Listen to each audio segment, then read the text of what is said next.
Boa noite, meus amigos, tudo bem?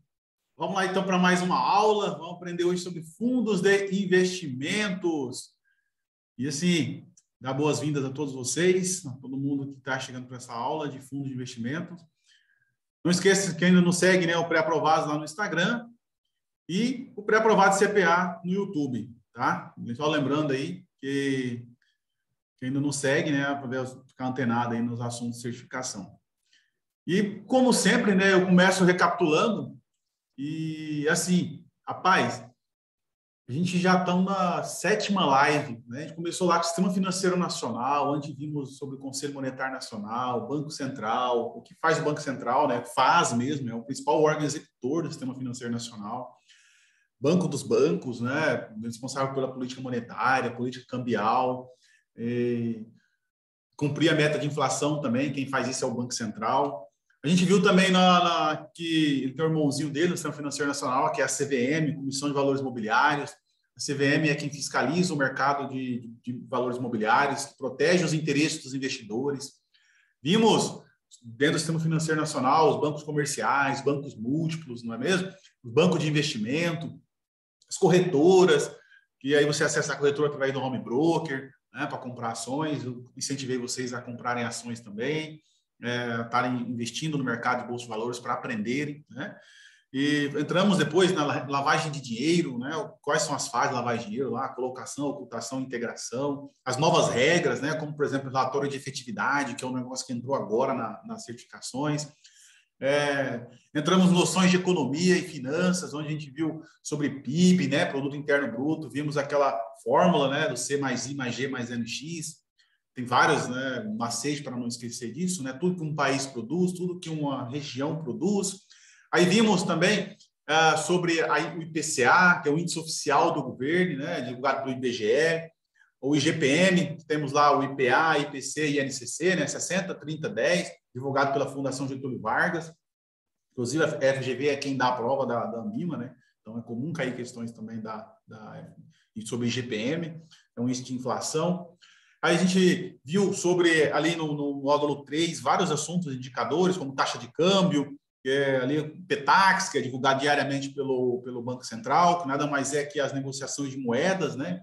E um real em relação ao dólar. A gente viu a questão de valorização e desvalorização da moeda, o que acontece com as exportações e importação. Se vocês lembram, mas quando favorece a exportação, a desvalorização favorece a exportação, ou seja, o real desvaloriza, favorece a exportação para outro país, né? Des com esse macetezinho aí.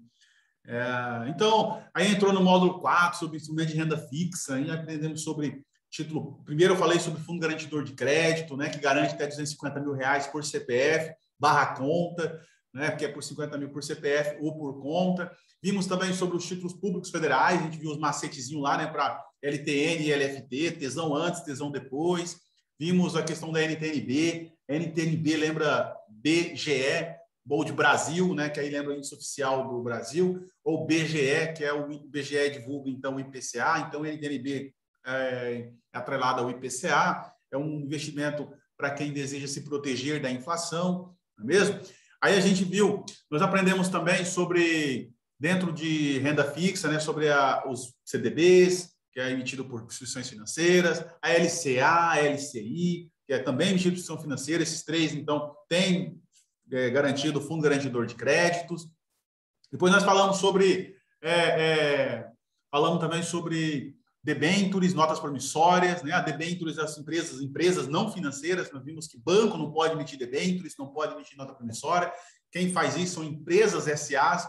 Para elas emitirem debêntures, nota promissória, nós aprendemos que precisa de autorização da CVM, porque debêntures, notas promissórias é um valor mobiliário. Quem fiscaliza isso é a CVM, então ela é quem vai autorizar a emissão desses títulos. E então regulamentado pela CVM. Aí nós aprendemos que a debênture é para longo prazo, né? Elas também podem ser conversíveis em ações, né? Pode ter uma cláusula na debênture que no vencimento, se a empresa não pagar, a pessoa passa a ser acionista. Vimos que isso acaba sendo menos arriscado, né, para o investidor, porque ele passa a ser dono da empresa. Com isso, a empresa, colocando essa cláusula, ela passa a pagar menos rentabilidade, porque o título é mais seguro, né? A gente viu, nós aprendemos sobre as notas promissórias mesmo, também falando ainda notas promissórias, nós aprendemos que o prazo máximo é de 360 dias, né? A SA antigamente tinha uma diferença entre 80 e 360, agora não tem mais. Todas as notas promissórias emitidas no máximo em 360 dias. Então, as empresas emitem nota promissória com a finalidade de captar recurso para curto prazo, né? Porque o vencimento é no máximo 360 dias. E isso foi de renda fixa, né? Muita coisa. E entramos em renda variável na semana passada, né? Renda variável, ações, especificamente ações, nós aprendemos, né? A primeira coisa que eu mostrei para vocês é que a ação é a menor fração do capital social da empresa, a menor fração, né? Quando você compra a ação, você passa a ser dono da empresa, por isso que não tem risco de crédito, né? Eu não falei nesse resumo aqui dos riscos, né? Risco de mercado, que é a oscilação do preço, a volatilidade, o risco de crédito, que é o calote, a inadimplência. Ações não tem risco de crédito, porque você passa a ser dono da empresa. E risco de liquidez, né? Que o liquidez é quando você quer vender e não acha preço justo, né? Você tem dificuldade de transformar um ativo em dinheiro, não é mesmo? Então, na semana passada, na última aula, a gente aprendeu sobre renda variável, comecei falando sobre ações, que aí tem a diferença de ações ordinárias, né? As ON, das PN. As ordinárias, eu dei um macetezinho para você, que eu não vou repetir agora. Ações ordinárias têm direito a voto, né? Nas assembleias, ela senta e vota. As ações preferenciais, elas têm preferência no recebimento dos dividendos, mas, em alguns casos, elas podem votar, desde que a companhia fique 3 anos sem dar lucro. Aí a preferencial passa a ter direito de voto, né? A ON ordinária, PN preferencial, tá? Então, a gente... A Nina ali já deu no chat ali. A mulher que dá ordem, né? A que manda. Então, a gente... Falamos sobre as tributações em ações, porque em todas as provas cai sobre tributação em ações. Fica muito atento quanto à questão de, olha, se você vai lá na Bolsa de Valores e compra ações, é você quem paga via DARF, tá? Se você tiver imposto a pagar, é você que paga via DARF até o último dia do mês subsequente. Se você negociar até 20 mil reais, você está isento, né? Se você comprar num dia, vender na outra semana, ou vender no outro dia, é 15% sobre os seus ganhos, né? Se for acima de 20 mil reais. Agora, se for abaixo de 20 mil reais, é isento para a pessoa física. Pode comprar por 15, vender por 16, vender por 17. Dentro do mês, se você negociar 20 mil reais, você está isento. Passou disso, o imposto de renda é de 15%. Não confunda a questão do retido na fonte, imposto retido na fonte. Na hora que você faz a negociação, a Bolsa de Valores, ela retém na fonte 0,05% retido na fonte, tá? Esse percentual retido na fonte, você desconta lá, na hora que você for fazer o DARF, você desconta por retido na fonte, né? Já antecipou um pedacinho, você desconta lá na hora de fazer o seu imposto de renda, né? Só DARF, que é documento de arrecadação da Receita Federal. E aí tem o day trade, né? O day trade, se você comprar e vender no mesmo dia, não tem a isenção de 20 mil reais. Então, se você comprar por R$1, vender por R$1,10, vai ter que pagar imposto de 20% sobre esses 10 centavos. E aí você é retido na fonte, 1%. E você tem até o último dia do mês subsequente para pagar também via DARF, então a Receita do Leão te pega. Esse aí é um resumão aí de renda variável. Nós falamos também sobre clubes de investimentos. Clubinho de investimento, né? Que é no mínimo 67% em ações e tem que ter no mínimo 3 pessoas, no máximo 50 pessoas. E uma coisa que não lembro se eu falei, mas cada pessoa, cada cotista desse grupo, desse clube, ele não pode ter mais de 40% do patrimônio do clube, né? Senão fica um monopólio ali, ele tem quase tudo. Então, no máximo 40% por componente. Tá? Tem questões na banca da prova falando sobre clube de investimento, tá? Então, fique atento aí. Também uma questão tem caído, o pessoal tem me falado. Fechou? Vamos entrar, então, fundo de investimento. Eu fiz uma recapitulação, assim, um resumão do que eu lembrei, do que nós já estudamos. Fundo de investimento é um dos módulos mais pesados da certificação CPA 10, VIT, CEA. Cara, cai muitas questões, gente, sobre fundos de investimento, tá? Então, passar aqui o slide para a gente começar. Vamos recapitular? Ah, é nesse slide que eu ia recapitular. Nossa, eu fiz o slide que era para me recapitular, né? Vamos recapitular. Não, já recapitulei. Esqueci que eu tinha colocado esse slide aqui. Agora já foi. Né? Quem faz slide sou eu e eu não lembrei do slide. Ah, beleza, vamos para a aula, né? Fundos de investimento. Olha só. Lembra que eu falei para vocês que a gente ia ser assim como um exemplo, né? Pensar assim, ó, se eu fosse investir meu dinheiro, lá quando eu comecei a falar de investimento, eu falei para vocês, ó, pensa como se você fosse investir o dinheiro, e não como para passar na prova. Lembra assim, ó, eu estou estudando para me investir o meu dinheiro. Então, eu tenho a opção de investir lá na renda fixa, tenho a opção de renda variável, e eu tenho a opção de fundos de investimento. Imagina que o seu José tem lá R$1.000 para aplicar. E aí, o seu José vai na agência, chega na agência bancária, e ele aprendeu, ele fez um curso aí de certificação, e aí ele aprendeu que devemos diversificar o nosso dinheiro. Não podemos deixar o dinheiro concentrado tudo num lugar só, né? Colocar os ovinhos tudo na mesma cesta. Então, ele falou o seguinte, vou chegar no banco e eu quero mais rentabilidade e eu quero colocar um pouco do dinheiro em cada lugar. Então, chega com o gerente, quero fazer um investimento. E o gerente todo empolgado, opa, que beleza, vamos fazer um investimento. Quanto o senhor tem, José, para aplicar? José, hoje eu tenho R$1.000 para aplicar. O gerente, naturalmente, não vai ficar tão empolgado como ele acharia que, né? A expectativa dele era que o investimento fosse maior. E aí, então, tá, José, vou aplicar para você aqui, eu tenho aqui poupança, tenho aqui um CDB. Senhor José, não vou aplicar tudo num valor lugar só, não. Quero que você coloque para mim R$100 aí em Tesouro Direto, coloque para mim R$100 nas ações aí da Petrobras, R$100 aí nas ações da Vale. Investe para mim também no CDB aí uns R$200. Tá bom, senhor José, eu consigo pagar para você aqui 80% de CDI no CDB. Senhor José, não, mas aí está muito pouco, eu quero uns 110% do CDI. Aí o gerente fala, não, José, mas nesse valor aí, R$200, não tem como, não consigo pagar para você 110% do CDI. O máximo que eu consigo aqui é 80%. O senhor José fica chateado, fica triste, vai embora. Entende que com pouco dinheiro você fica difícil para diversificar de recurso, né? Porque fica um pouquinho em cada lugar e não consegue boas rentabilidades, não é? A mesma coisa acontece se você, presta atenção, se você resolver fazer uma casa com piscina, com uma quadra de tênis, com mesa de sinuca, você coloca lá uma quadra de areia, você fazer um clubinho para você. Quanto custa manter uma casa assim? Primeiro, para fazer é muito caro. E para manter, caro também.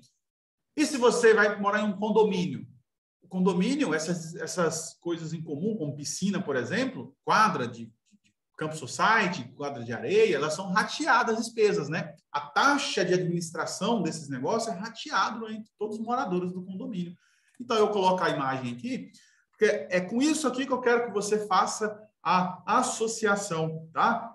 Quando você olhar um fundo de investimento, lembre-se que é um condomínio. Fundo de investimento é igual a um condomínio. É uma coisa. As pessoas rateiam as despesas em comum. O que é de comum no fundo de investimento? Taxa de administração. No fundo de investimento tem uma taxa de administração. E todos os cotistas, quando você coloca o seu dinheiro no fundo, você compra cotas, e aí você vai ter uma taxa de administração que é ao ano. Ela é expressa ao ano, só que ela é cobrada diariamente, tá? Porque todo dia tem gente entrando e saindo do fundo, né? Então, por isso que ela é cobrada diariamente. Todo dia você entra no fundo, já cobra-se a taxa de administração. Então, o objetivo do fundo de investimento é o senhor José chegar lá no banco, o gerente falar assim, não, senhor José, já que o senhor quer diversificar, José, eu tenho aqui um fundo de investimento que ele vai aplicar em várias coisas. Senhor José, ele vai pegar os R$1.000 do senhor, os R$1.000 da dona Maria, os R$1.000 da Nina, R$1.000 da Giovana, R$1.000 lá do César.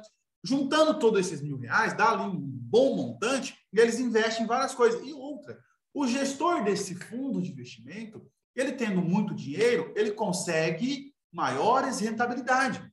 Na conversa que o José teve lá com o gerente, se ele tivesse mais dinheiro, talvez conseguiria os 110% CDI, mas não naquela quantidade pequena que ele tem. Agora, o fundo vai conseguir fazer a junção de muito recurso, com isso ele vai conseguir maiores rentabilidades, e essa rentabilidade vai ser distribuída com todos. E, em troca, cada um paga uma taxa de administração, né, para o fundo de investimento. E aí nós temos dentro do fundo de investimento alguns integrantes desse fundo de investimento. Né? Quem são esses integrantes? Que confunde muita gente. Você precisa estar afinado sobre esses integrantes. Primeiro, administrador. É o cara que responde legalmente pelo fundo. Eu não falei que o fundo de investimento é igual a condomínio? Então, num condomínio não tem um administrador? O administrador no condomínio chama-se síndico, não é? São os síndicos. O cara que responde legalmente pelo fundo, pelo condomínio. É o síndico. É o cara que que se alguém tiver uma reclamação, vai falar com ele. É o cara que cuida do fundo, do condomínio, né? No fundo de investimento, o síndico é igual ao administrador. O administrador, ele é o cara que responde legalmente pelo fundo, quem cuida do fundo. O administrador, ele não faz nada. Mesma coisa se olhar no condomínio, o síndico é que corta a grama? É o síndico é quem limpa a piscina? Não necessariamente, geralmente não, né? Na maioria dos casos que eu conheço, não é o síndico que faz isso. Ele contrata uma pessoa para fazer isso. No dia a dia do fundo de investimento, pensa o seguinte, o banco foi lá e constituiu o fundo. Ele é o administrador. Geralmente, o administrador é quem constitui o fundo. Ele criou o fundo e constituiu todas as regras. Para constituir um fundo, precisa de seguir regras da CVM, né? Seguir algumas normas lá da CVM. Aí, cara, gente, ele constituiu o fundo. Ele não vai ficar administrando ali, ó, comprando e vendendo. Porque, por exemplo, chega a dona Maria e aplica os R$1.000 no fundo. A hora que ela aplica os R$1.000, o dinheiro entra no fundo. Se o dinheiro ficar parado no caixa do fundo, não vai render nada, não é mesmo? Alguém tem que pegar esse dinheiro e ir no mercado comprar papéis, comprar ativos. Por exemplo, se é um fundo de renda fixa, o que ele vai comprar no mercado? Títulos de renda fixa. Se é um fundo de ações, vai no mercado comprar ações, mas precisa de um especialista para fazer as compras de ações, as melhores ações, porque se não souber escolher as ações, pode dar prejuízo, não é para o fundo. Então tem que ser um gestor para fazer a gestão desse dinheiro. O gestor é o cara que compra e vende cotas do fundo. É o cara que compra e vende papéis do fundo. A hora que Maria coloca o dinheiro no fundo, na hora que ela aplica o dinheiro entra. O gestor vai no mercado comprar papéis para fazer o dinheiro render. A hora que a dona Maria fala, eu quero meu dinheiro de volta, a dona Maria não quer o papel que ele comprou. Vamos supor que ele comprou LFT, lá, Tesouro Selic, né? Olha que ele comprou LFT. A dona Maria não quer ter LFT, ela quer o dinheiro dela. O que o gestor tem que fazer? Pega LFT, vai no mercado, vende essa LFT e dá o dinheiro entra em caixa e ela paga a dona Maria. É assim que funciona o papel do gestor. Tá? Aí nós temos um cara chamado custodiante dentro do fundo. Então, deixa bem claro na cabeça de vocês aí no seu resumo, escreva aí. Administrador é o responsável legal pelo fundo. Ele não executa. Quem executa, ele contrata o gestor para fazer o papel de comprar e vender papéis dentro do fundo. Tá? E aí nós temos o custodiante. O custodiante é o cara que faz a custódia. Por quê? O gestor foi lá e comprou o LFT, no exemplo que eu falei. Comprou o papel. Quem é que vai custodiar esse papel, que vai cuidar desse ativo? O custodiante. Geralmente são grandes bancos, né, que ele participa como custodiante nos fundos de investimento. É o cara fazer a custódia desse fundo. Esse é o papel dele. Tá? O distribuidor nada mais é do que as agências. Por exemplo, você que for gerente de negócio, gerente lá, o atendente ali que está frente a frente com o investidor, você que convenceu a dona Maria a colocar o dinheiro nesse fundo, você é o distribuidor, você distribuiu as cotas. Você que atende a dona Maria para fazer o resgate quando ela pediu dinheiro, ou com o seu José quando pediu dinheiro, você é o distribuidor. As agências bancárias são os distribuidores. Tá? Esse é o papel dentro do fundo de investimento, o distribuidor é isso. E o auditor independente? O nome já diz, independente, ou seja, ele não faz parte do fundo, ele não faz parte no sentido, não é funcionário do administrador, ele é contratado pelo administrador, mas ele não responde para o administrador. Ele não faz parte do negócio ali, porque ele é independente. Ele é contratado para auditar o fundo. Ele vai chegar no fundo de investimento e ele vai fazer o seguinte, olhar, por exemplo, um fundo de investimento renda fixa. Ele vai olhar se está cumprindo as regras do fundo. Porque na hora que você vai investir no fundo, tem alguns documentos, né, que o investidor pode ler. Por exemplo, lâmina. A lâmina de informações essenciais. Aí tem um resumo do que é o fundo. Tem o regulamento do fundo. Mais simples para entender. O regulamento fala todas as regras do fundo. O que o fundo pode comprar, qual que é o objetivo dele, se ele é ativo, se ele é passivo. Só para... Depois eu vou falar agora sobre isso. Mas todas as regras do fundo, né? Qual que é a política dele, qual é o tamanho do risco que ele pode assumir. O auditor vai olhar, será que esse gestor, esse fundo, está cumprindo com o que prometeu para os seus investidores? Ele vai auditar, pelo menos uma vez no ano, ele vai fazer a auditoria desse fundo. Tá? É isso aqui, a parte de integrantes dentro de um fundo de investimento. É isso que você precisa saber para a sua prova. Tá? Passando aqui, nós temos os tipos de fundos. Quais são os tipos de fundos que existem no mercado? Hoje nós temos o fundo de investimento, né? O comum é o que eu acabei de explicar, o gestor pega o dinheiro e vai no mercado comprar ativos, é um tipo de fundo. Aí nós temos um negócio, um fundo de investimento, que é o FIC, Fundo de Investimento em Cota. Eu sempre digo assim, que é o do fundo do gestor preguiçoso, que é o quê? Em vez dele no mercado escolher ativos para ele comprar, ele pega o dinheiro e investe em outro fundo. Ele compra a cota de outro fundo. É fundo de fundo. Esse é o fundo, FIC. Fundo de investimento em cotas, porque ele pega o dinheiro e compra cota de outro fundo. Então, por exemplo, um FIC em ações. Ele, em vez de ir lá e ficar selecionando as ações no mercado, as melhores, ele vai e pega o dinheiro e compra cota de outro fundo de ações. É mais tranquilo, né? Mas por que existe isso aqui no mercado? Para você entender.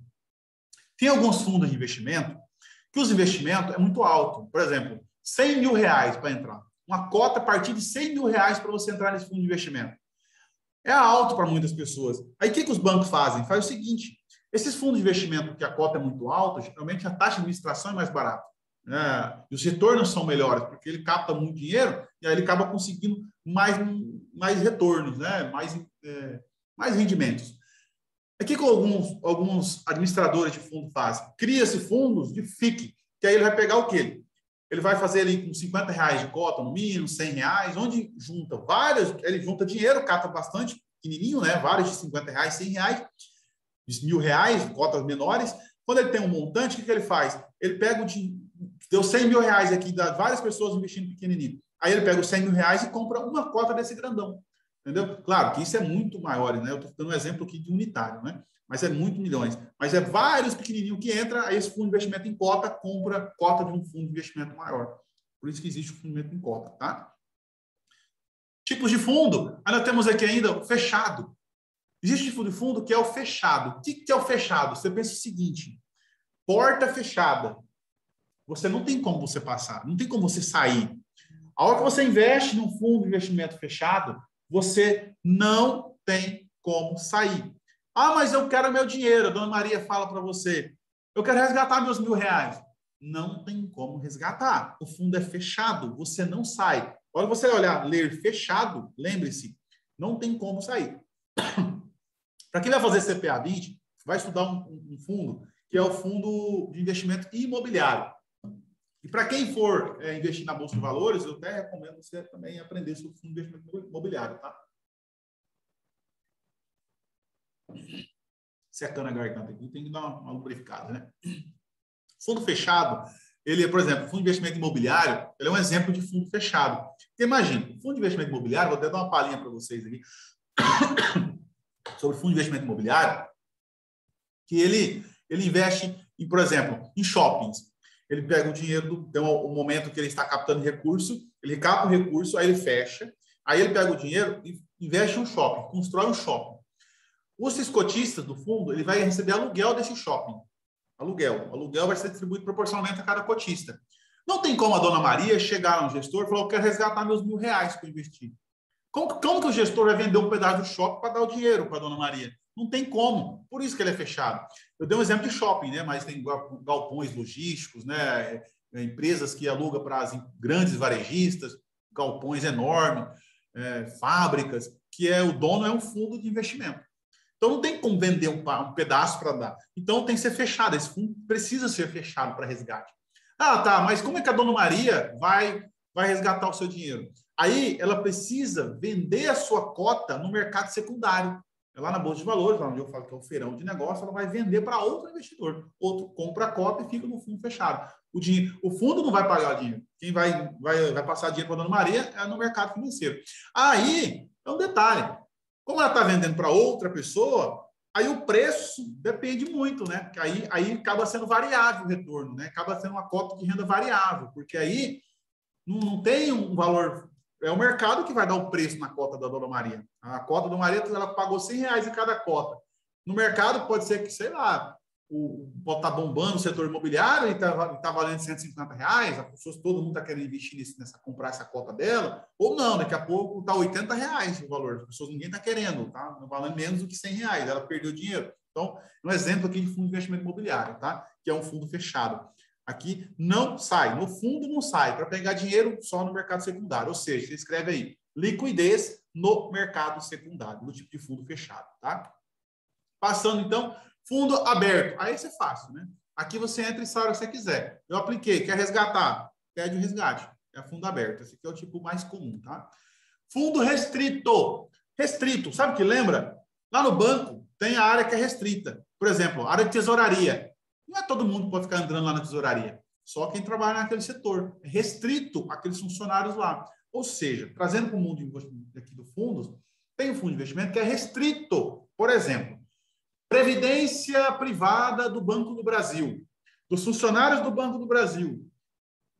Quem não é funcionário do Banco do Brasil, não tem como investir nesse fundo, porque lá é para funcionários do Banco do Brasil, é restrito a esse público.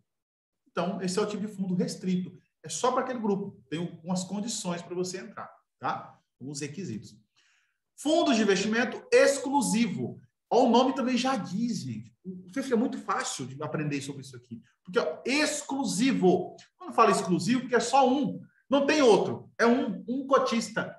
Sim, tem gente que cria fundos só para ele. Porque tem alguns benefícios fiscais, tá? Entende-se que a matemática diz assim, do fundo de investimento, que para compensar criar-se um fundo exclusivo, né, os especialistas dizem que menos de 10 milhões de reais não compensa. Tá? Então, geralmente, mais de 10 milhões de reais, aí que vai compensar o cara criar um fundo de investimento só para ele, por causa das despesas que tem envolvida. Tá? Fundo exclusivo é só um, só você lembrar. A fulana comprou uma bolsa exclusiva. Só tem aquela, né? Claro que tem as piratas lá no Paraguai, mas não conta. A original é só uma, tá? Exclusiva.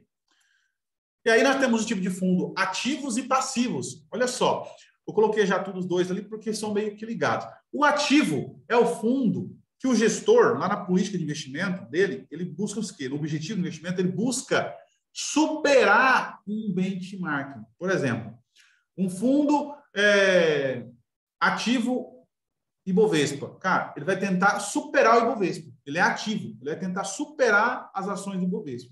O fundo passivo, ele vai tentar acompanhar o indicador. Por exemplo, fundo referenciado DI. Esse fundo, ele busca acompanhar o DI, o CDI. Né? Onde o CDI for, ele vai tentar acompanhar. Ou seja, ele vai ter que investir seu dinheiro praticamente em CDI. Para onde o CDI ele for também. Né? Esse é o fundo passivo, ele busca acompanhar um benchmark. Tá? Os fundos alavancados, ele é o fundo que ele investe acima do seu patrimônio, assim, ele arrisca, ele aposta alto. Pode ter retorno muito alto? Pode, mas também pode ter prejuízo para o cotista. E o cotista ter que tirar a mão do bolso e aportar recursos, porque ele, por exemplo, investe em derivativos, ele vai estar apostando mais do que o seu patrimônio. E aí, se der tudo errado, ele não tem dinheiro e quem vai ter que arcar é os cotistas. Lembra um detalhe, gente. Se um fundo de investimento quebrar, presta atenção nisso aqui, quem está distraído aí, presta atenção. Se um fundo de investimento quebrar, quem é que arca com prejuízo? Os cotistas. Não é me remarcar na prova na questão lá administrador, gestor, nada. Se der prejuízo, quem cobre é o cotista. E lembre-se, fundo de investimento não possui FGC, tá? Não possui FGC. Aqui para mim, gente, sumiu minha câmera, que eu estava tendo retorno aqui de câmera. Não sei se para vocês aí está aparecendo a câmera, ou se é só comigo aqui. Alguém puder falar para mim aí? Tá normal? Tá aparecendo aí, beleza? Ah, então fechou. Então, o que importa é para vocês aí. Tá, então beleza. Show. Então, passando aqui, o alavancado tem essa questão do risco, né? Do risco ser superior ao patrimônio e o cotista ter que aportar recursos. Tá? Passando aqui, fundos de investimento, marcação a mercado, conceito de marcação a mercado. Olha só, marcação a mercado, a gente às vezes aprende só assim, ó, é evitar transferência de riqueza entre cotistas. Mas como assim? Como que funciona isso? Olha só. Veja o seu José agora. O seu José foi lá e aplicou R$1.000 no fundo de investimento. Aplicou hoje. Passado uma semana, o seu José chega e fala assim: Ô, seu Ezequiel, eu quero resgatar os R$1.000 que eu coloquei aí, porque eu estou precisando do meu dinheiro. E aí? Ele tem os R$1.000? Qual que é a rentabilidade dele, desse negócio? Eu preciso saber o quanto os ativos dele rendeu no mercado. Porque os R$1.000, ele, quando entrou no fundo, o gestor pegou aqueles R$1.000 e comprou papéis no mercado. Vamos supor que foi lá e comprou debêntures. Comprou tudo debêntures. Está ali o título. Vai pagar a rentabilidade aqui da debêntures. Passado uma semana, essa debênture vale a mesma coisa quando ela comprou? Quando ele comprou ela?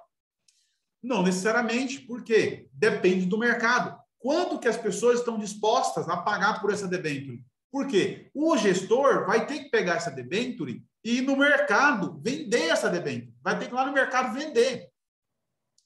E aí, na hora que ele for vender, é de acordo com o que as pessoas estão dispostas a pagar. Dependendo do valor que ele conseguir na debênture, é que ele vai ter de dinheiro para pagar o seu José. Então, diariamente, o fundo de investimento precisa fazer a marcação ao mercado, mesmo que o seu José não pediu resgate, mesmo ninguém pediu resgate, ele precisa ir no mercado fazer a marcação ao mercado, ou seja, precificar, só para ver quando está valendo. É como se fosse o seguinte, olhar a tabela FIP para ver quando o carro está valendo. Não vai vender? Não, só estou vendo quanto está valendo. Então, vai lá no mercado, pega os ativos, precifica no mercado, vê quanto está valendo, e aí eu consigo saber qual é o valor da cota. Se alguém solicitar o resgate, eu vou pagar justamente o valor de mercado. Porque se eu não fazer a precificação lá no mercado, de quanto está valendo os ativos, o que vai acontecer, gente? Se alguém pedir um resgate, eu posso pagar mais para ele ou pagar a menos. Por isso que entra o conceito de evitar transferência de riqueza entre cotistas. Porque se eu pagar a mais, eu estou transferindo riqueza dos demais para aquela pessoa que resgatou. Se eu paguei menos, eu estou transferindo riqueza da pessoa que pediu o resgate para os demais cotistas. Por isso que a marcação ao mercado nada mais é que evitar apressar no mercado quanto que está valendo os ativos. Aí o detalhe, a Ambima tem colocado esse assunto nas provas de CPA 20. Tá? Os colegas que fizeram CPA 20 recentemente, caíram sobre isso aqui, só que o detalhe, olha só onde está a pegadinha. Substituiu a palavra marcação ao mercado, que há 10 anos, quando eu mexo com isso, falava sempre marcação ao mercado, os caras da banca lá da Ambima trocaram o nome para apressamento de ativos. Quando você joga lá no Google, quando você busca lá no código da Ambima de administração de recursos de terceiros, que é um código da Ambima sobre administração de recursos de terceiro, nada mais é que administrar fundo de investimento também, lá fala de apressamento, que é a mesma coisa de marcação ao mercado. Tá? Então, fica atento, vai cair questão para vocês da CPA 20, principalmente, eu não sei se da CPA 10, porque esse assunto também é de CPA 10, mas eu não recebi nenhum relato de colega de CPA 10 caindo sobre isso, tá? Mas fique esperto também quem vai fazer CPA 10. Apressamento de ativos é a marcação ao mercado, tá? E lembra o seguinte, se a pessoa vai lá no mercado, se o fundo vai no mercado, faz o apressamento do ativo, ele vai conseguir o quê? O valor da cota do fundo, né? Vai o valor da cota. E esse valor da cota, aí nós temos dois tipos de cotas. Eu vou falar para vocês já, a cota de abertura e a cota de fechamento. Aí vai depender, né? Mas o fato de... Como é que eu vou saber o valor da cota? Fazendo um apressamento, fazendo a marcação ao mercado. Tá? É a mesma coisa. Fica atento com essa palavra apressamento, porque não está no meu material e no material de ninguém. Está só lá no código Ambima, que poucas pessoas leem o código Ambima. Né? Fechou? Passando, então, eu escrevi ali, agora eu cliquei evitar transferência de riqueza entre cotistas. Tá? Esse é o conceito. No fundo de investimento, nós temos a taxa de administração, que eu já dei um adiantamento agora, a taxa de administração, que é como se fosse a taxa de condomínio. Né? Aqui até lembrei um negócio agora, que eu não sei se eu coloquei no slide aqui, mas, por exemplo, se o fundo de investimento quiser aumentar a taxa de administração, ele pode? Ele pode, se for aprovado em assembleia. É a mesma coisa lá no condomínio. O síndico pode aumentar a taxa de condomínio? Só se ele ganhar guerra lá na reunião do condomínio, não é mesmo? Agora, ele pode reduzir a taxa de administração? A taxa de condomínio ele pode? Claro. E precisa passar a assembleia? Não. Você acha que alguém vai reclamar por estar reduzindo a taxa? Ninguém vai reclamar. Né? Agora, reduziu a taxa, depois quiser subir, sobe em assembleia. Né? Porque para baixar, ninguém reclama baixar a taxa. Né? Baixar taxas é lindo, não precisa de passar em assembleia. Tá? Agora, para aumentar, aí precisa. Beleza? Aí, aqui é o seguinte, todos os dias, como eu disse, a taxa de administração ela é cobrada diariamente no fundo. É um negócio para você ficar esperto, até para a sua vida real, tá? Dentro do banco. O que vai acontecer? Você convence lá o seu José a colocar R$1.000 no fundo de investimento. Aí ele aplica os R$1.000 lá e vai embora. Indo para casa, ele pega e entra no aplicativo para acessar os investimentos dele. Porque ele é incrédulo, né? Quer ver se você realmente fez um investimento. A hora que ele abre, isso aqui é real, tá, gente? Eu recebo muito disso diariamente. Diariamente não, mas agora o pessoal já está mais esperto. Mas no começo, quando começou a falar muito de fundo de investimento, sempre eu recebi uma dúvida do associado, né? Uma pessoa falando, e aí eu tinha que explicar para o gerente, muitas vezes não sabia disso. Então agora presta atenção nesse detalhe. Você aplicou R$1.000. Aí a pessoa, o seu Zé lá, entra no aplicativo e olha lá o investimento. Quando ele olha, não está R$1.000, está 999 uns quebrados. Que é a reação de qualquer ser humano que não foi orientado? Cara, eu acabei de aplicar R$1.000, já estou perdendo dinheiro. Imagina daqui a um mês como não vai estar esse negócio. O quê? Fui enganado. O que acontece é, a hora que você aplica o dinheiro no fundo de investimento, já é provisionado a taxa de administração do dia. Então, se você entra num fundo de investimento, por exemplo, com taxa de administração de 1% ao ano, esse 1% ele é dividido por 252 dias úteis. E já é cobrado 252 avos na aplicação. Tá? Aí, como o fundo de investimento ele rende diariamente, porque ele precifica no mercado diariamente o valor das cotas, no outro dia, o rendimento provavelmente já vai ser superior a esse débito aí da taxa de administração. Tá? Então, diariamente, o fundo de investimento tira a taxa de administração, tira todas as despesas que tem no fundo, todas as despesas, e aí fica o patrimônio líquido.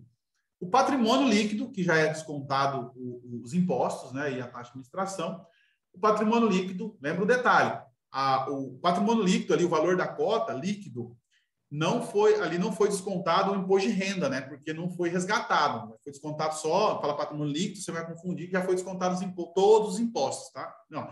A rentabilidade divulgada lá no sistema do banco, rentabilidade bruta, tá? Mas o fundo, ele vai ter o patrimônio líquido do fundo. Desse patrimônio líquido, divide pela quantidade de cotas que tem no fundo, aí nós temos o valor da cota. Qual é a pegadinha aqui? E eu estou querendo enfatizar aqui. Porque às vezes a MIMA traz, na questão da prova, ela vem dizendo o seguinte, patrimônio líquido dividido pelo cotistas. E um cotista pode ter várias cotas, né? Não é mesmo? Num condomínio, uma pessoa não pode ser dona de vários apartamentos. Então, não é o valor da cota não é dividido pelo valor pelo cotista, e sim por valor da cota, por quantidade de cotas. Tá? Patrimônio líquido dividido por cotas é igual, então, o valor da cota. Tá? Então, essa aqui é a fórmula aí que você tem que escrever no seu resumo aí, tá? Patrimônio líquido, para chegar no patrimônio líquido, já é descontada a taxa de administração. Fica atento nisso. E é divulgado diariamente o valor da cota. E aí, essa cota, que nós vamos ter a cota de abertura e cota de fechamento. A cota de abertura é facinho de decorar isso aqui. Por quê? A abertura, lembra-se, abrir o dia, é a cota que do começo do dia. Se você no meio-dia você resolve resgatar o dinheiro, você vai pegar o valor da cota no começo do dia. Então, tem questões dizendo assim, o fundo, o mercado começou a oscilar e tal, no fundo de cota de abertura. O cara consegue salvar? Então, se for com a cota de abertura, ele consegue, porque vai ser no começo do dia. O valor da cota vai no começo do dia. O que acontece é, o fundo de investimento que tem muita volatilidade, como fundos de ações, depende do fundo multimercado, fundos que têm mais risco, ele não vai ser cota de abertura, ele vai ser cota de fechamento. Os fundos de mais risco, eles vão ter cota de fechamento. Por quê? Deu ali 2 horas da tarde, o mercado está derretendo, a bolsa de valores, está todo mundo perdendo dinheiro. Aí você fala, vou resgatar para me salvar. Não vai adiantar, porque você vai pedir o resgate, o fundo espera-se fechar o dia e vai te pagar o dinheiro no outro dia, ou D+2, 3 dias depois, dependendo do regulamento do fundo. Então, cota de fechamento vai esperar fechar o dia para você ter o valor da cota no fechamento do dia para depois você resgatar, tá?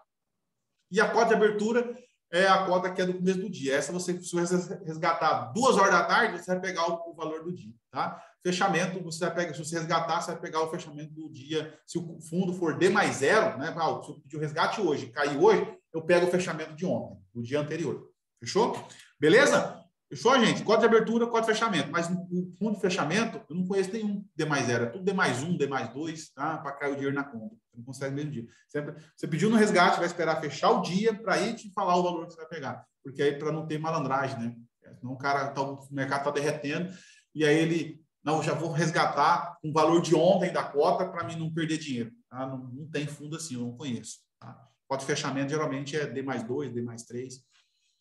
Passando aqui, cotização. Cotização, eu acabei de falar. Né? Por exemplo, você olha no fundo, está lá, D+0. Significa que você vai pedir o dinheiro hoje, na data D, e o dinheiro vai cair no mesmo dia, que é 0. Se for D+3, você vai solicitar o dinheiro na data D, e 3 dias úteis depois vai cair o dinheiro na sua conta. Pode ter atenta, tá? É dia útil. Dia útil depois, o dinheiro está na sua conta. Tá? Tem fundo de investimento aí no mercado, grandes corretoras, que tem 170 dias, né? D+170. Imagina, você solicita o dinheiro e tem que esperar quase 6 meses para resgatar. D+30 é comum. Tá? Por que é bom você saber disso? Porque vai ser comum você receber dentro da agência cliente falando o seguinte: eu falei com um fulano e ele tem uma proposta de investimento fantástico, vai me pagar muito mais do que eu estou ganhando aqui com você, que não sei o quê. É normal, eu já recebi vários assim. Pessoas. Aí você fala, não, deixa eu ver o que te ofertar. Aí você vai olhar o mix da carteira, eles olham rentabilidade passada. Lembra que o conceito da Ambima, olha só, rentabilidade passada não é garantia de rentabilidade futura. Então, olhar o passado não quer dizer que vai ter rentabilidade futura, né? Toda rentabilidade futura são expectativas, rentabilidade esperada. E aí é comum você olhar no portfólio e ter fundo que tem essa questão aqui, ó, D mais não sei quantos dias, né? D mais 20 dias. Falar assim, cara, já pediu dinheiro na emergência, tem como esperar 20 dias, 30 dias, né? E nesse intervalo aí, você está precisando de dinheiro, né? E esse é o prazo de cotização, tá? Você precisa entender sobre essa questão aqui. Dentro do fundo de investimento, temos o conceito de Chinese Wall, que é a segregação. Chinese Wall, olha esse desenho da muralha da China que eu coloquei aí. Muralha da China, por que muralha da China? Chinese Wall significa muralha da China, né? Para quem entende inglês aí, muralha da China, segregação. Por que esse aqui existe, gente? Porque, olha só, vou pegar um exemplo aqui. Banco do Brasil, vou pegar um exemplo do Banco do Brasil. Banco do Brasil, ele administra fundo de investimento, ele é administrador. Tem alguns fundos de investimento que ele é o administrador do fundo de investimento. Então, tem o cara ali, dentro do Banco do Brasil, que cuida dos fundos de investimento. Fundo de investimento é recursos de terceiros, são clientes que aplicou ali no fundo. Então, o administrador que cuida do fundo, qual que é o objetivo dele? Fazer esse dinheiro render. Então, ele contrata um gestor e fala para o gestor, olha, cara, não me passa vergonha, coloca esse negócio para render. Né? Porque aí o gestor é funcionário do administrador. Faça um negócio, uma gestão top para esse negócio render. Então, essa parte do Banco do Brasil, de gestão, ele está ali focado em fazer esse recurso terceiro render. Só que o Banco do Brasil, ele tem ações na Bolsa de Valores. Você pode ir lá na Bolsa de Valores, através do home broker, e comprar ações do Banco do Brasil. Quando você compra ações do Banco do Brasil, você passa a ser um dono do Banco do Brasil, não é mesmo? Aí dentro do Banco do Brasil tem os caras, a diretoria, que cuida da parte de ações do banco, lá na Bolsa de Valores. E as ações é o recurso próprio do banco, recurso do banco, recursos próprios. Pensa o seguinte, nós temos então um cara que cuida de recursos próprios e o cara que cuida do recurso de terceiros. Esses caras não podem conversar, esses caras não podem viver junto. Por quê? Imagina que o que faz recurso de terceiro, ele tem meta de fazer o negócio render.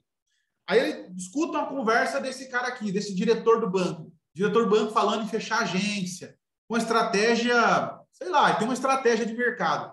Esse cara aqui olha para a estratégia de mercado e pensa o seguinte, isso vai desvalorizar, vou chutar aqui, isso vai desvalorizar as ações do Banco do Brasil. Aí ele lembra, lá no meu fundo de investimento em ações, eu tenho ações do Banco do Brasil. Sabendo disso, eu já vou vender essas ações. Não facilita ele ter informação privilegiada? Lembra do insider trader? Que ele vai ter informação de dentro da empresa? E o insider trader é crime, né? E a CVM é quem fiscaliza isso, ela tem poder de polícia, ou seja, ela tem poder de punição, ela vai punir. Então, ela tem a questão do Chinese Wall, que é segregar a atividade. Entre esse cara que faz recurso de terceiro e o cara que faz recurso próprio, entre eles precisa ter a muralha da China. A muralha da China tem que segregar as funções deles. Eles não podem se conversar, eles não podem saber o que o outro faz. Tá? Não podem fazer churrasco junto. Beleza? Isso é Chinese Wall e o conceito do porquê que precisa do Chinese Wall dentro do fundo de investimento. Tá? Aí eu coloquei aqui a classificação de fundo de investimento de acordo com a CVM, a instrução normativa, né? Instrução normativa 555. Não vai cair na prova perguntando qual é a instrução normativa. Mas é comum a prova começar segundo a instrução normativa 555. Aí você fica, meu Deus, não li essa instrução, não sei nem do que está falando. Esquece, não se apavora com isso. É comum a prova também começar assim, segundo o Código de Autorregulação, Anbima, aí você fica, meu Deus do céu, não li Código de Regulação, Anbima, cara. Aí você vai ver o assunto, é tudo que você estudou. Só que aí os caras gostam de tocar o terror mesmo. Então, CVM, Instrução Normativa 555, trata-se dos fundos de investimento, tá? A classificação de fundo de investimento. Primeira coisa que você tem que saber assim, ó, existe quatro classificação de fundos, que ele fala lá, é o renda fixa, o tá de preto aí, ó, renda fixa, aí repetiu que né? Aqui seria o 2. Multimercado, eu risquei em cima, bichinho. Cambial e ações. Aqui o detalhe, gente. Eu coloquei os percentual aqui, fica mais fácil, para vocês saberem o seguinte. Renda fixa simples.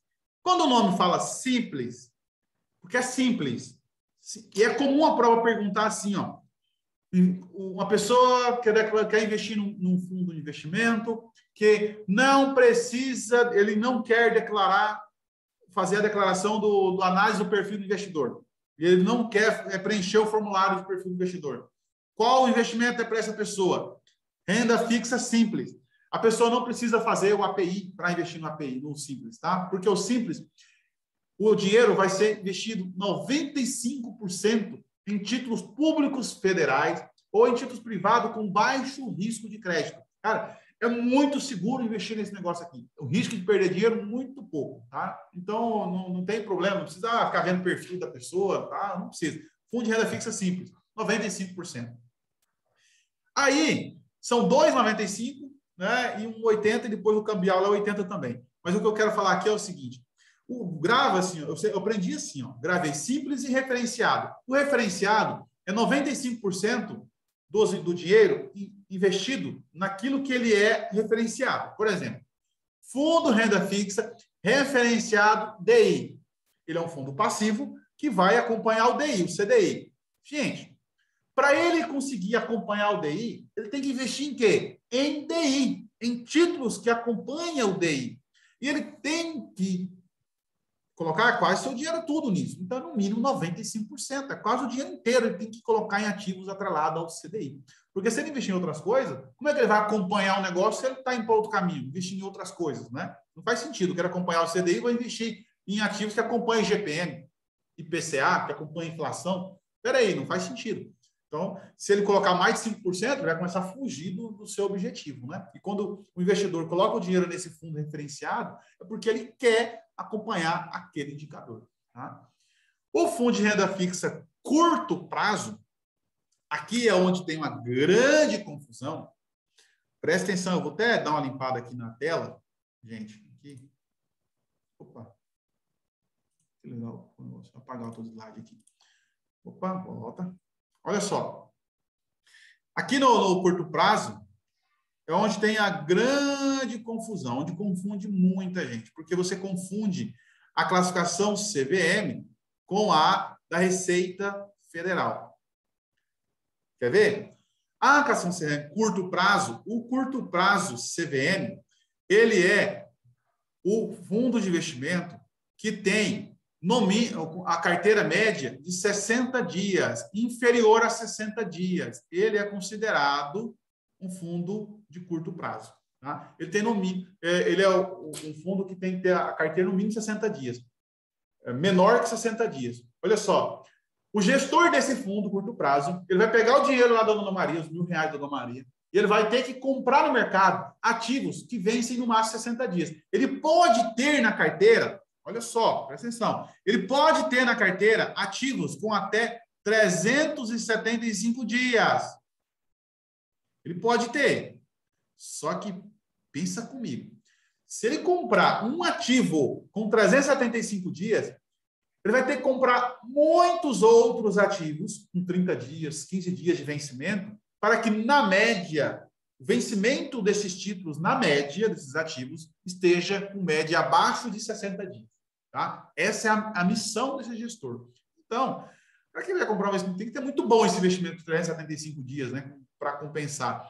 Senão dá muito trabalho depois. Ele precisa comprar ativos com vencimento de 30 dias, 40 dias, tiro curto, né? Curto prazo. O que confunde muito o pessoal com renda fixa aqui, ó, a Receita Federal, que é a Receita Federal, tá? É porque pareceu renda fixa, né? O que eu quero dizer aqui, ó, federal. Vou escrever aqui. Receita Federal. Porque tem a questão do imposto de renda, né? E a Receita Federal, ela considera o imposto de renda curto prazo, é que fundos que têm, em média, os títulos abaixo de 365 dias. Então, essa diferença aqui tem que estar muito claro para vocês, tá? Quando a gente estiver falando de imposto de renda curto prazo, é fundo de investimento que tenha o prazo médio inferior a 365 dias, tá? Inferior a 365 dias, trata-se do imposto de renda aqui.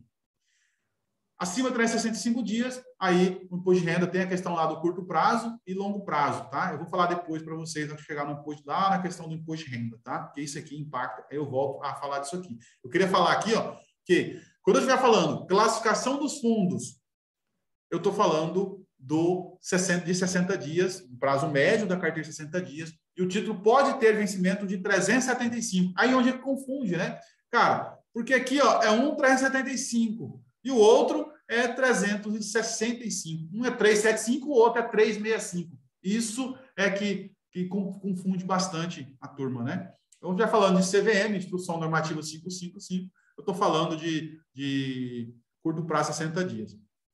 E imposto de renda, eu estou falando 365 dias, tá? Aí eu tenho o dívida externa, fundo de investimento, renda fixa, dívida externa. Aqui, ele vai investir, olha, o nome já diz o que é, ele vai investir em títulos do Brasil negociados fora na dívida externa, externamente. Vai comprar ativos de dívida externa do Brasil. Os títulos do Brasil que ele investe lá na Europa, por exemplo, esse fundo vai investir para comprar esses títulos, tá? Dívida do país fora, externamente. Tem que colocar no mínimo 80%, tá? Aqui tem um detalhe, ó. Eu vou até fazer aqui assim, ó, uma seta. Que todos esses fundos de renda fixa, vou escrever aqui em cima mesmo, ó, aqui em cima. Todos esses fundos de renda fixa têm que ter no mínimo 80% em títulos de renda fixa. Senão não faz sentido, né? Senão ele colocar 60% de renda fixa e o restante em outra coisa, ele não é considerado renda fixa. Ele tem que ter 80% de renda fixa. Aí, o que vai diferenciar é a questão ali se é simples, é no mínimo 95%, se é referenciado, no mínimo 95%, tá? Renda fixa é no mínimo 80% em renda fixa. Tá? Aí o outro aqui é facinho, né? Multimercado. Eu sempre falo o seguinte, multimercado, você traduz assim, ó, muitos mercados. Muitos mercados. Por quê? Gente, muitos mercados. Ele não tem concentração em nenhuma. Ele pode investir em qualquer coisa. Muitos mercados. Você confia no gestor, você coloca o dinheiro lá e o gestor administra o dinheiro. Tá? Muitos mercados. E aí, eu coloquei um asterisco. Aqui não, é o cambial que ainda. O cambial, o nome já diz, né? Ele vai investir em moedas estrangeiras. Uma pessoa que quer se proteger do dólar, ele tem que investir em um fundo cambial atrelado ao dólar. Ele quer se proteger do euro, porque o euro pode subir e ele tem uma dívida em euro, ou ele pretende viajar para a Europa, ele vai lá e investe num fundo cambial que acompanha a moeda estrangeira, chamada euro, tá? Um fundo cambial. E aí, no mínimo 80%, tá? Que ele pode investir em moeda estrangeira. E aí nós temos aqui ações, eu coloquei um asterisco, gente. Por que eu coloquei um asterisco nesse fundo aqui? Porque ele é o diferentão. Eu chamo ele de diferentão. Ó, diferentão. O diferentão dos outros, né? Diferentão, ele investe no mínimo 67% em ações. Ele é diferentão, o número quebrado. Aí aqui, semelhante ao que eu falei na aula passada do clube de investimento, né? Ele é semelhante, 67% em ações. Aí aqui a pegadinha é, você tem que ficar atento. Se é no mínimo 67% em ações, significa que ele pode investir em renda fixa. né? 33% em renda fixa. Então, ele pode comprar título público federal, por exemplo. Tá? Você grava fundo de ações, não. Ele pode também comprar ativo de renda fixa, mas limitado a 33%, né? Senão ele foge. Aí já vou adiantar aqui para vocês, eu chamo ele de diferentão, porque enquanto vocês olham esses outros fundos aqui, tem a tabela de imposto de renda regressiva lá, conforme nós já aprendemos lá, a questão de até 180 dias, 22,5% de imposto de renda, aí vai caindo, depois de 721 dias é 15%. O de ações, ele é 15% sempre. Sempre, tá? 15% e sempre. E não tem IOF. Não tem IOF. Eu vou falar das ações sobre o imposto de renda, tá? Aqui, ó. Tributação em fundos de investimento. No renda fixa, o IOF até o 29º dia. Semelhante lá à questão dos ativos de renda fixa que a gente aprendeu lá, o título de renda fixa, né? Só que o detalhe, aqui o imposto de renda é recolhido pelo administrador. Não, nos renda fixa também é, né? A diferença é só nos de ações, que aí não é o administrador, na renda variável, né? A tabela aqui, ó, tabela regressiva do imposto de renda. Até 6 meses, 22,5%, depois de 2 anos, 15%, semelhante aos tipos de renda fixa. Então, quanto a isso aqui, é tranquilo, porque é igual, né? Os ativos de renda, se eu investir no CDB, o imposto de renda é igual a isso aqui, a questão dos impostos, né? O que você precisa estar atento é no de ações, porque no de ações não tem IOF e é 15% retido na fonte. Aqui você precisa estar atento. A prova vai falar assim de ações e de fundo de ações. Eu escrevi ações, mas ali é fundo de ações, tá? Fundos de ações é retido na fonte. O administrador é quem paga o imposto. Então, fica atento, presta atenção no enunciado. Falou, fundo de ações, que vai recolher é o administrador. Não vai ter DARF. Tá? Agora, não falou de fundos, falou apenas de ações. Aí é o investidor que está comprando sozinho. É ele que vai pagar via DARF se ele estiver devendo imposto. Fica atento a esse detalhe. Tá? Fica atento. Eu vejo muito confundindo. Ações com fundo de ações. Aí tem essa pegadinha. No fundo de investimento de ações, quem paga, quem recolhe o imposto de renda é o administrador. Se é o cara sozinho, não tem administrador. É ele que vai pagar via DARF até o último dia do mês subsequente. Dou muita ênfase nisso, que é para você não errar essa questão. No fundo de investimento, nós temos um negócio chamado Come Cotas. Olha só, presta atenção, porque essa questão tem caído. Come Cotas. O Come Cotas, o nome já diz, Come Cotas. Ele ocorre lá no último dia útil de maio e novembro. Aí vai estar a pergunta para você dizendo o seguinte: no dia 1º de junho, o investidor observou uma redução de... E aí? Ou observou aí isso é o quê? Valor nas cotas, redução das cotas e mais outra linguiça lá, né? Enche linguiça as outras duas alternativas. Mas olha aqui, ó. Come cotas. O que acontece? Cota some. Comeu cotas. Então, não reduziu o valor das cotas. Comeu cotas, porque para pagar o imposto de renda, vai vender cotas para mandar o dinheiro, em vez de mandar o dinheiro para o investidor, né, que está pedindo resgate, nesse caso é o governo que está pedindo resgate. Então, come cotas, reduz a quantidade de cotas, tá? E por que tem isso no fundo de investimento, gente? Porque você, no fundo de investimento, não tem vencimentos. Você entra, por exemplo, se você pega seus R$1.000 e investe num CDB, ele tem vencimento máximo em 10 anos. Então, o governo sabe que em 10 anos, se você não resgatar, o dinheiro vai cair na conta corrente seu e vai tributar o imposto de renda lá de 15%. Aí ele vai pegar o imposto de renda. No fundo de investimento, você pode entrar nesse fundo e nunca sair. Você fica lá eternamente nesse fundo de investimento. E o governo nunca pegar o imposto de renda dele. Então, ele criou-se o Come Cotas, que é o quê? 2 vezes por ano, 6 em 6 meses, no último dia de maio e novembro, eu vou lá no fundo e pego o que já é meu direito. Então, por exemplo, você está lá no fundo, investiu R$1.000, sempre, por exemplo, R$1.000, né? Aí rendeu R$200. Chegou aqui no mês de maio, o governo vai vir aqui e falar, ó, já rendeu R$200, né? No fundo de renda fixa, tá? Aí o detalhe, no fundo de ações não tem come cotas. Vou até escrever já aqui, ó, porque eu vou continuar já o raciocínio ali. Olha só, ações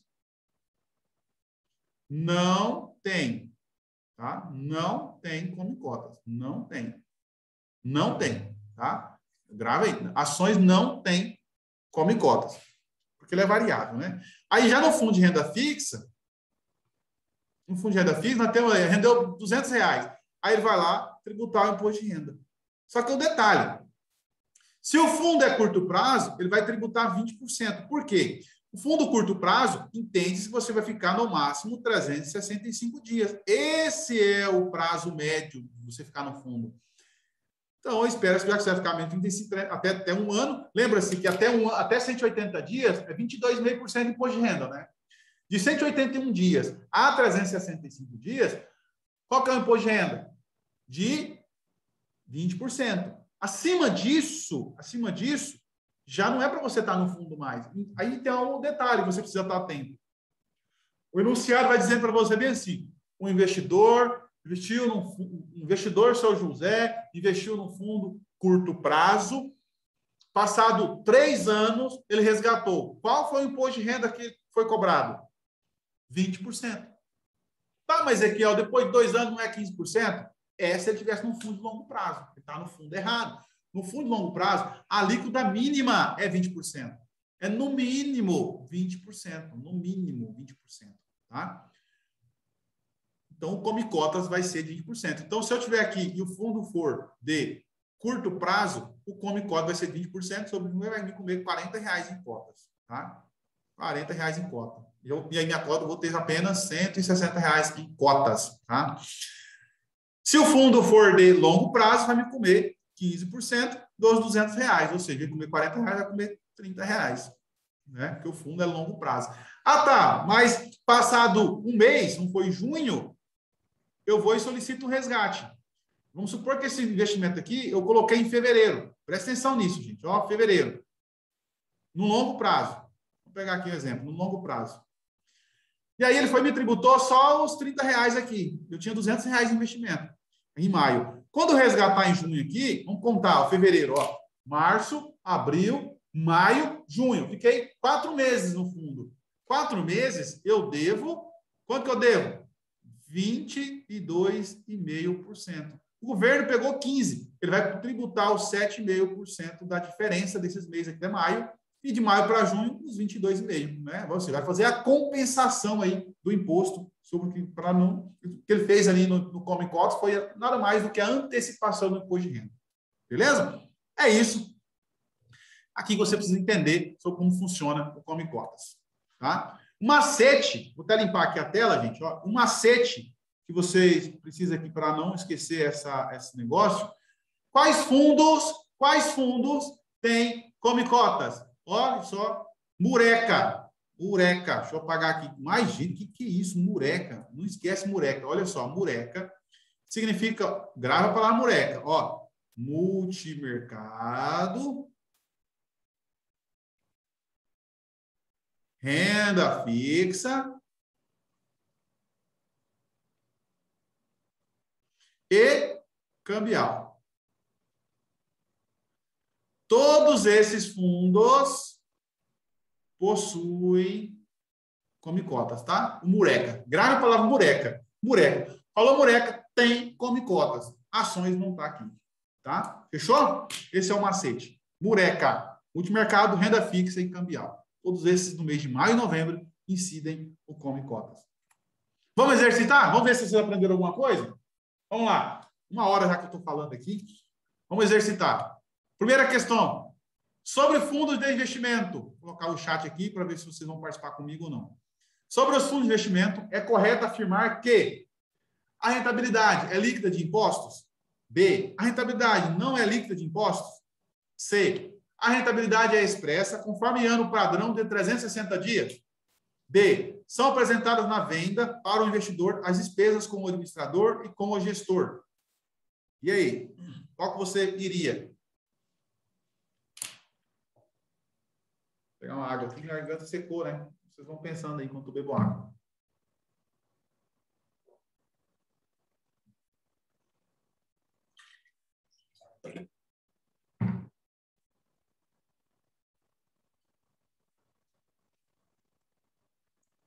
Ninguém nem para chutar? Vamos lá. A rentabilidade é líquida de impostos? Olha só. Lembra que só vai ser líquida de impostos depois que você resgatar, né? Olha só, resposta chegando. Isso mesmo. Rentabilidade não é líquida de impostos. Quando eu resgatar, aí vai ser. Né? A rentabilidade que aparece lá é a rentabilidade bruta, como eu disse. Né? Rentabilidade não é líquida de impostos. Questão número 2. O valor da cota de um fundo de investimento é apurado segundo a fórmula. Como que eu chego no valor da cota? Letra A, patrimônio líquido multiplicado pela quantidade de cotas. Patrimônio líquido dividido pela quantidade de cotas. C, patrimônio líquido dividido pela quantidade de cotistas. E D, variância do patrimônio líquido.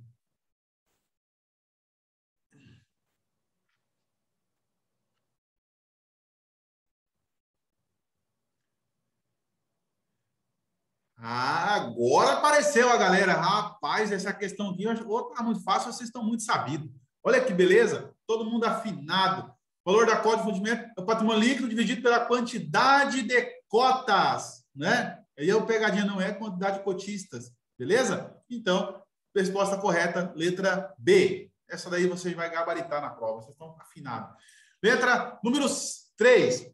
Buscar acompanhar o comportamento do Ibovespa. A. Constitui um objetivo impossível de alcançar no mercado financeiro. B. Implica a formação de uma carteira de um fundo de renda fixa. C. Pode caracterizar um fundo indexado. E D. Pode caracterizar um fundo ativo. E aí?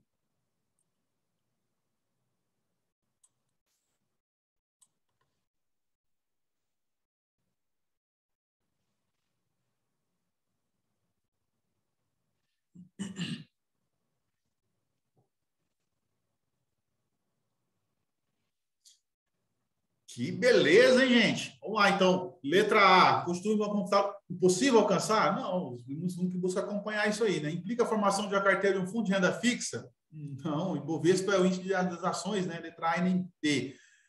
O D, pode ser um fundo ativo. Um ativo busca superar o benchmark, né? Superar. Então, acompanhar é o fundo passivo, ou seja, um fundo indexado, né? É isso aí, Sérgio. É isso aí, cara. Tá guardado já, hein?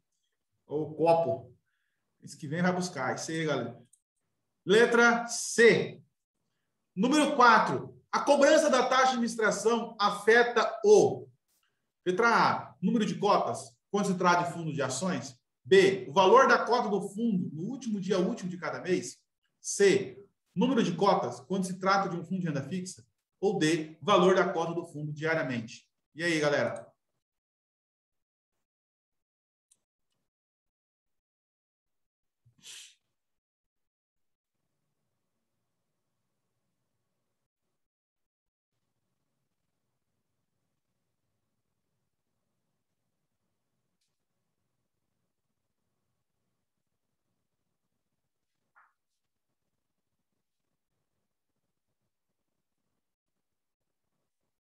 Me dá um tempinho para vocês pensarem, né? É para quem vai estar assistindo gravada a aula, tem que dar o tempo de pensar na questão. Olha só, caramba, galera, todo mundo afinado. Isso aí, estão prestando atenção mesmo no que eu estou falando, né? Olha só, quando eu disse lá que quando a pessoa investe num fundo, e aí no mesmo dia já está menos, porque já provisionou a taxa de administração, afeta diariamente o valor da cota. É isso aí. Letra correta, letra D. Questão número 5. Uma aplicação feita em 2023 em um fundo de ações foi resgatada 31/7 do mesmo ano, gerando um rendimento de R$26 mil no período. O imposto de renda relativo a esse rendimento foi retido. Letra A. Apenas no dia 31/7, a alíquota de 15%. B. A alíquota de 20% no dia 31/5. Caso uma parte do rendimento tenha sido obtida até então, e a alíquota de 15% no dia 31/7, descontando-se o valor recolhido como antecipação em 31/5. C. A alíquota de 20% no dia 31/5, caso uma parte do rendimento tenha sido obtida até então, e a alíquota de 22,5% no dia 31/7, descontando-se o valor recolhido como antecipação em 31/5, né? O 31/5 é o dia que corre o Come Cotas, né? Último dia útil de maio. No dia 31/5, no caso uma parte do rendimento tenha sido obtida até então, e no dia 31/7, sempre a alíquota de 15%. E aí?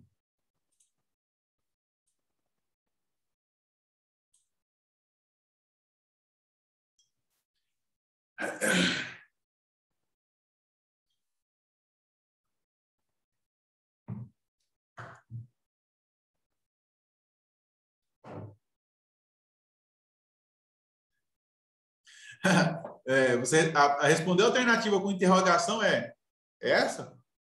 Será? Com dúvida, né? Com dúvida. Ai, ai. É isso aqui, como é que diz? Chutar, né? Interrogação mostra que é uma dúvida. Vamos lá, essa eu vou dar um tempinho para vocês pensarem que ela é um pouco comprida, né? Dá um tempinho aqui. Uns segundos, para vocês raciocinarem nela.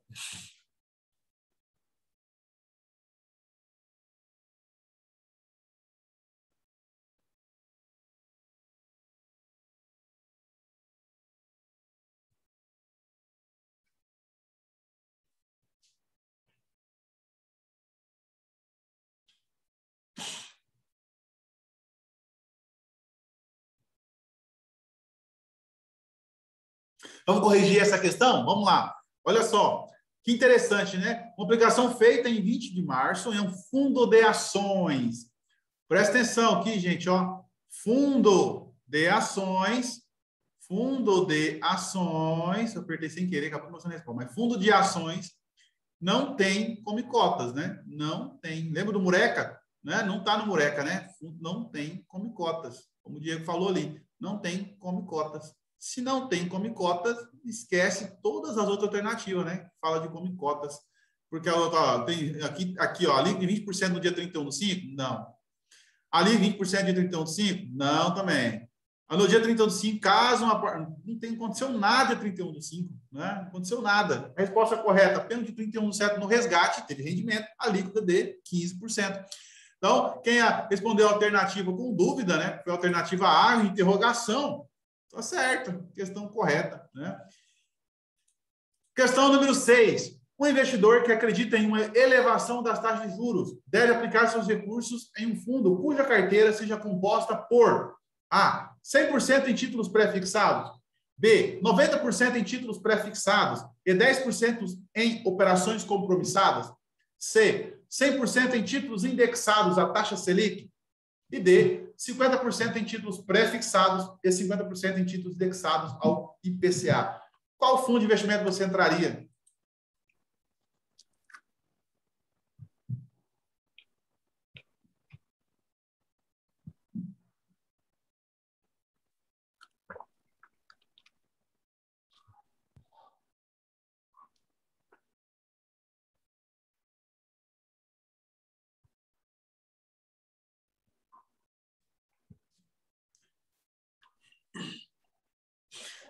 Um investidor, imagina você vai investir seu dinheiro. Você acredita, se você acredita, tem alguma coisa que faz você acreditar nisso. Você acredita em uma elevação da taxa de juros, ou seja, o CDI, a Selic, elas vão subir. Você está acreditando. É o nosso cenário hoje. Na gravação dessa aula, nós vimos o quê? Que a Selic ela está subindo. Se ela está subindo, você tem que colocar, você vai aplicar seu dinheiro em uma taxa fixa, algo pré-fixado, fixo? Não. Então, a A não pode ser, né? Você não pode investir aqui na A. O negócio está mostrando ali, quando eu quero arriscar aqui, ele mostra a resposta. Aí, você vai aplicar seu dinheiro em taxa, seu dinheiro vai em ativos que vai acompanhar a taxa Selic, que vai acompanhar, que vai subir. Se eu colocar a B, 90% em títulos pré-fixados, não, eu não quero pré-fixado, porque é fixo, né? E 50% de pré-fixado? Não, eu quero acompanhar esse mercado, não é? Então, letra correta, letra C. Eu colocaria 100% de pré-fixado se eu tivesse um cenário de baixa de taxa, né? Eu acredito que as taxas vão caírem, as taxas irão cair. Se elas irão cair, eu tenho que colocar meu dinheiro no negócio fixado, porque quando cair eu fico com meu dinheiro parado e não vai acompanhar, né? Então, esse negócio aqui tem que estar muito atento, tá? Fiquem atentos. O número 7.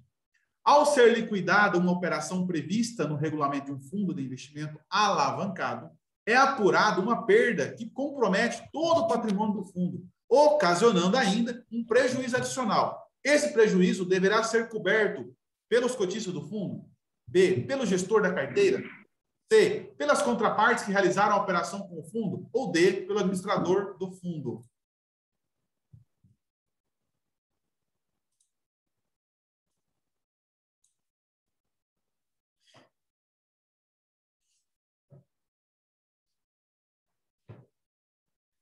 Quem mais? Quem mais? Aí, o pessoal aí prestou atenção na hora que eu falei disso, né? Não é o administrador, não é o gestor, né? É o cotista. Cotista. O cotista aqui é quem vai se virar. A mesma coisa você tem lá no apartamento, no condomínio. Deu problema no seu apartamento. Pegou fogo no seu apartamento. Deu ruim lá, né? Prejuízo. Não vai ser o administrador, não vai ser o síndico que vai bancar, né? O prejuízo é seu se não tiver seguro. Letra, número 8. A cobrança do imposto de renda em fundo de renda variável ocorre, letra A, somente na ocasião do resgate e é retido pelo investidor via DARF. B, no último dia de cada mês e é retido na fonte. Ou C, somente na ocasião do resgate e é retido na fonte. Ou D, no último dia útil dos meses de maio e novembro e é retido na fonte. E aí?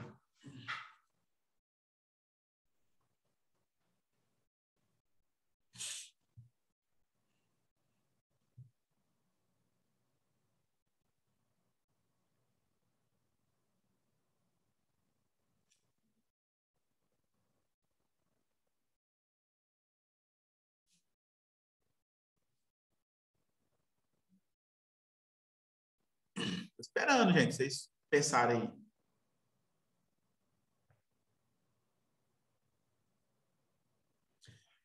Muitos já confundiram porque eu troquei o nome de fundo de ações por fundo de renda variável. Lembra que ações é renda variável, né?